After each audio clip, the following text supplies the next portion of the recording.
Monsieur le Président, Monsieur le Secrétaire général, je viens en ces lieux vous apporter le salut fraternel d'un pays de 274 000 km² où 7 millions d'enfants, de femmes et d'hommes refusent désormais de mourir d'ignorance, de faim et de soif, tout en n'arrivant pas à vivre véritablement depuis un quart de siècle d'existence comme État souverain siégeant à l'ONU. Un monde où l'humanité est transformée en cirque, déchirée par les luttes entre les grands et les semi-grands, battue par les bandes armées, soumise aux violences et aux pillages. Un monde où des nations, se soustrayant à la juridiction internationale, commandent des groupes de hors-la-loi vivant de rapines et organisant d'ignobles trafics de fusils à la main. Je n'ai pas ici la prétention d'énoncer des dogmes. Je ne suis ni un messie, ni un prophète. Je ne détiens aucune vérité. Ma seule ambition est une double aspiration. Premièrement, pouvoir en un langage simple, celui de l'évidence et de la clarté, parler au nom de mon peuple, le peuple du Burkina Faso. Deuxièmement, parvenir à exprimer aussi, à ma manière, la parole du grand peuple des déshérités, ceux qui appartiennent à ce monde qu'on a malicieusement baptisé tiers-monde, et dire, même si je n'arrive pas à le faire comprendre, les raisons que nous avons de nous révolter. Nous avons jusqu'ici tendu l'autre jour.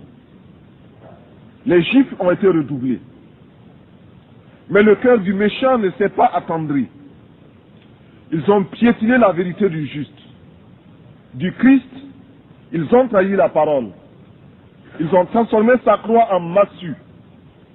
Et après qu'il se soit revêtu de sa tunique, ils ont lacéré nos corps et nos âmes. Ils ont obscurci son message. Ils l'ont occidentalisé. Cependant que nous le recevions comme libération universelle. Alors, nos yeux se sont ouverts à la lutte des classes. Il n'y aura plus de gifles. La crainte qui m'habite, c'est de voir les résultats de tant d'énergie confisquée par les prospéros de tout genre pour en faire la baguette destinée à nous renvoyer à un monde d'esclavage maquillé au goût de notre temps. Cette crainte se justifie, d'autant plus que la petite bourgeoisie africaine diplômée, sinon celle du tiers-monde, soit par paresse intellectuelle, soit plus simplement parce que, ayant goûté au mode de vie occidental, n'est pas prête à renoncer à ses privilèges. De ce fait, elle l'oublie que toute vraie lutte politique postule un débat théorique rigoureux et elle refuse l'effort de réflexion pour inventer des concepts nouveaux à la hauteur du combat meurtrier qui nous attend. Consommatrice passive et lamentable, elle se regorge de vocables fétichisés par l'Occident, comme elle le fait de son whisky et de son champagne. Dans ces salons à l'harmonie douteuse, on recherchera en vain, depuis les concepts de négritude et d'African personality, marqués maintenant par les temps, des idées vraiment neuves, issues des cerveaux de nos grands, entre guillemets, intellectuels. Le vocabulaire des idées nous viennent d'ailleurs. Nos professeurs, nos ingénieurs et nos économistes se contentent d'y adjoindre des colorants parce que des universités européennes dont ils sont les produits, ils n'ont ramené souvent que leur diplôme et le velours des adjectifs ou des superlatifs. Il est nécessaire, il est urgent que nos cadres et nos travailleurs de la plume apprennent qu'il n'y a pas d'écriture innocente. En ces temps de tempête, nous ne pouvons laisser à nos seuls ennemis d'hier et d'aujourd'hui le monopole de la pensée et de l'imagination et de la créativité. Il faut, avant qu'il ne soit trop tard, car il est déjà tard, que ces élites, ces hommes de l'Afrique du tiers-monde reviennent à eux-mêmes. C'est-à-dire à leur société, à la misère dont nous avons hérité pour comprendre non seulement la bataille pour une pensée au service des masses déshéritées n'est pas vaine, mais qu'ils ne peuvent devenir crédibles sur le plan international qu'en inventant réellement, c'est-à-dire en donnant de leur peuple une image fidèle, susceptible de nous arracher à la domination et à l'exploitation étrangère qui livre nos États à la seule perspective de la faillite. C'est ce que nous avons perçu. Nous, peuple du Burkina, au cours de cette nuit du 4 août 1983, au premier scintillement des étoiles dans le ciel de notre patrie, il nous fallait prendre la tête des jacqueries qui s'annonçaient dans les campagnes affolées par l'avancée du désert, épuisées par la faim et la soif, et délaissées. Il nous fallait donner un sens aux révoltes grondantes des masses urbaines désœuvrées, frustrées et fatiguées de voir circuler les limousines des élites aliénées qui se succédaient à la tête de l'État et qui ne leur offraient rien d'autre que des fausses solutions pensées et conçues par les cerveaux des autres. Il nous fallait donner une âme idéologique au juste litre de nos masses populaires mobilisées contre l'impérialisme monstrueux. À la révolte passagère, simple feu de paille devait se substituer pour toujours la révolution, lutte éternelle contre toute domination. D'autres avant moi ont dit, d'autres après moi diront à quel point s'est élargi le fossé entre les peuples nantis et ceux qui n'aspirent qu'à manger à leur faim.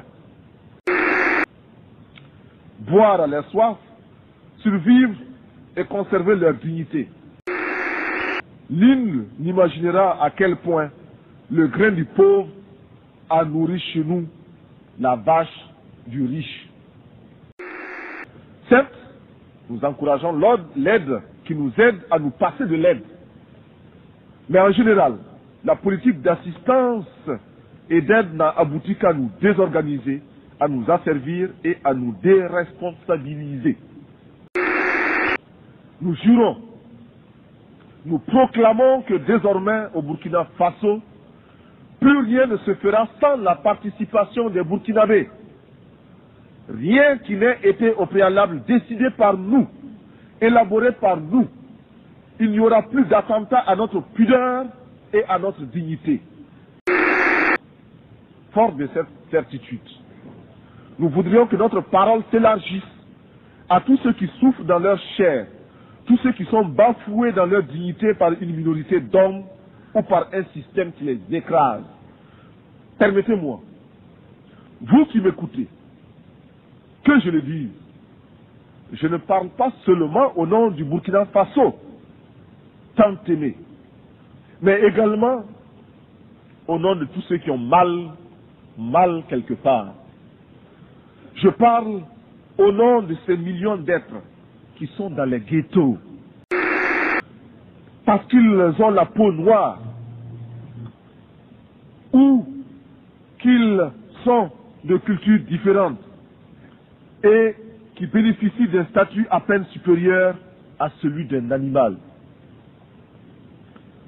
Je souffre au nom des Indiens massacrés, écrasés, humiliés et confinés depuis des siècles dans des réserves, afin qu'ils n'espèrent à aucun droit et que leur culture ne puisse s'enrichir en convolant en noces heureuses au contact d'autres cultures, y compris celle de l'envahisseur.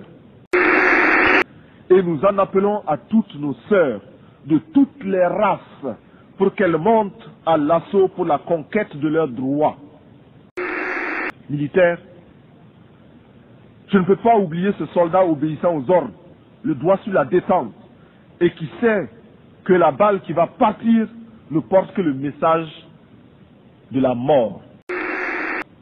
Enfin, je veux m'indigner en pensant aux Palestiniens qu'une humanité inhumaine, a choisi de substituer à un autre peuple, hier encore martyrisé à loisir. Je pense à ce vaillant peuple palestinien, c'est-à-dire à ces familles atomisées, errant de par le monde à la quête d'un asile. Courageux, déterminés, stoïques et infatigables, les Palestiniens rappellent à chaque conscience humaine la nécessité et l'obligation morale de respecter les droits d'un peuple avec leurs frères juifs. Ils sont anti-sionistes. Je m'élève ici, au nom de tous ceux qui cherchent vainement dans quel forum de ce monde ils pourront faire entendre leur voix et la faire prendre en considération réellement. Sur cette tribune, beaucoup m'ont précédé. D'autres viendront après moi. Mais seuls quelques-uns feront la décision. Nous voulons être les héritiers de toutes les révolutions du monde, de toutes les luttes de libération des peuples du tiers-monde. Nous sommes à l'écoute des grands bouleversements qui ont transformé le monde. Nous tirons des leçons de la révolution américaine, les leçons de sa victoire contre la domination coloniale et les conséquences de cette victoire. Nous faisons nôtre l'affirmation de la doctrine de la non-ingérence des Européens dans les affaires américaines et des Américains dans les affaires européennes. Ce que Monroe clamait en 1823, l'Amérique aux Américains, nous le reprenons en disant l'Afrique aux Africains, le Burkina Faso aux Burkinabés. La Révolution française de 1789, bouleversant les fondements de l'absolutisme, nous a enseigné les droits de l'homme alliés aux droits des peuples à la liberté. La grande révolution d'octobre 1917 a transformé le monde, permis la victoire du prolétariat, ébranlé les assises du capitalisme et rendu possible les rêves de justice de la commune française. Ouvert à tous les vents de la volonté des peuples et de leur révolution, nous instruisons aussi de certains terribles échecs qui ont conduit à de tragiques manquements aux droits de l'homme. Nous ne voulons pour conserver de chaque révolution que le noyau de pureté qui nous interdit de nous inféoder aux réalités des autres, même si, par la pensée, nous nous retrouvons dans une communauté d'intérêts. Monsieur le Président, il n'y a plus de duperie possible. Le nouvel ordre économique mondial pour lequel nous luttons et continuerons de lutter ne peut se réaliser que si nous parvenons à ruiner l'ancien ordre qui nous ignore, si nous imposons la place qui nous revient dans l'organisation politique du monde, si, prenant conscience de notre importance dans le monde, nous aboutissons au droit de regard et de décision sur les mécanismes qui régissent le commerce, l'économie et la monnaie à l'échelle planétaire. Le nouvel ordre économique international s'inscrit tout simplement à côté de tous les autres droits des peuples, droit à l'indépendance, au libre choix des formes et des structures de gouvernement, comme le droit au développement. Et, comme tous les droits des peuples, il s'arrache dans la lutte et par la lutte des peuples. Il ne sera jamais le résultat d'un acte de générosité d'une puissance quelconque.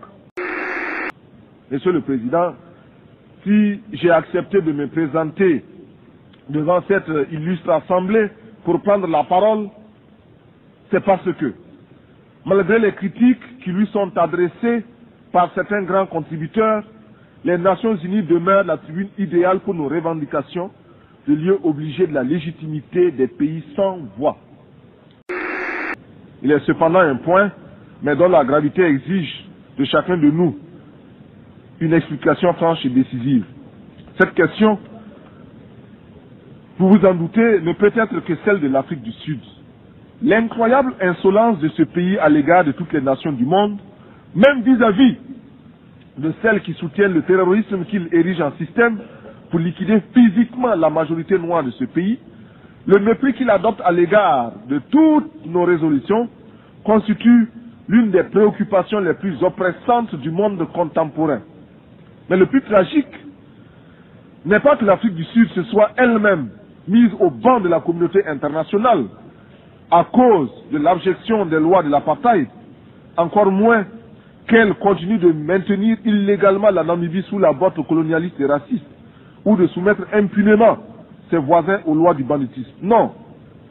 Le plus abject, le plus humiliant pour la conscience humaine, c'est qu'elle soit parvenue à banaliser le malheur des millions d'êtres humains qui n'ont pour se défendre que leur poitrine et l'héroïsme de leurs mains nues. Sur la complicité des grandes puissances et de l'engagement actif de certaines d'entre elles à ses côtés, ainsi que de la criminelle collaboration de quelques tristes dirigeants africains, la minorité blanche ne se gêne pas pour ridiculiser les États membres, les États d'âme de tous les peuples qui, partout à travers le monde, trouvent intolérable la sauvagerie des méthodes en usage dans ce pays. C'est notre sang qui a nourri l'essor du capitalisme, rendu possible notre dépendance présente et consolidé notre sous-développement. On ne peut plus escamoter la vérité, trafiquer les chiffres. Pour chaque nègre parvenu dans les plantations, 5 au moins connurent la mort ou la mutilation. Nous réclamons que s'intensifie à travers le monde la campagne pour la libération de Nelson Mandela et sa présence effective à la prochaine Assemblée générale de l'ONU comme une victoire de fierté collective. Que soit créé, en souvenir de nos souffrances et en termes de pardon collectif, un prix international de l'humanité réconciliée décerné à tous ceux qui, par leur recherche, auraient contribué à la défense des droits de l'homme. Que tous les budgets de recherche spatiale soient amputés de 1/10 et consacrés à des recherches dans le domaine de la santé et visant à la reconstitution de l'environnement humain perturbé par tous ces feux d'artifice nuisibles à l'écosystème. Nous proposons également que les structures des Nations Unies soient repensées et que soit mis fin à ce scandale que constitue le droit de veto. Que cesse l'arrogance des grands qui ne perdent aucune occasion pour remettre en cause le droit des peuples. L'absence de l'Afrique du club de ceux qui détiennent le droit de veto est une injustice qui doit cesser. Enfin, ma délégation n'aurait pas accompli tous ses devoirs si elle n'exigeait pas la suspension d'Israël et le dégagement pur et simple de l'Afrique du Sud de notre organisation, lorsque, à la faveur du temps, ces pays auront opéré la mutation qui les introduira dans la communauté internationale. Chacun de nous, et mon pays en tête, devra les accueillir avec bonté et guider leurs premiers pas. Je suis venu ici pour demander à chacun de vous que nous puissions mettre ensemble nos efforts pour que cesse la morgue des gens qui n'ont pas raison, pour que s'efface le triste spectacle des enfants qui meurent de faim, pour que disparaisse l'ignorance, pour que triomphe la rébellion légitime des peuples, pour que se taise le bruit des armes et qu'enfin, avec une seule et même volonté, luttant pour la survie de l'humanité, nous parvenions à chanter en chœur avec le grand poète Novalis, je cite, « Bientôt, les astres reviendront visiter la terre d'où ils se sont éloignés pendant nos temps obscurs. Le soleil déposera son spectre sévère, reviendra étoilé parmi les étoiles. Toutes les races du monde se rassembleront à nouveau après une longue séparation. Les vieilles familles orphelines se retrouveront et chaque jour verra de nouvelles retrouvailles, de nouveaux embrassements. Alors, les habitants du temps jadis reviendront vers la terre. En chaque tombe se réveillera la cendre éteinte. Partout brûleront à nouveau les flammes de la vie. Les vieilles demeures seront rebâties, les temps anciens se renouvelleront et l'histoire sera le rêve d'un présent à l'étendue infinie. À bas la réaction internationale, à bas l'impérialisme, à bas le néocolonialisme, à bas le fantoschisme. Gloire éternelle aux peuples qui luttent pour leur liberté. Gloire éternelle aux peuples qui décident de s'assumer pour leur dignité. Victoire éternelle aux peuples d'Afrique, d'Amérique latine et d'Asie qui luttent. La patrie ou la mort, nous vaincrons. Je vous remercie.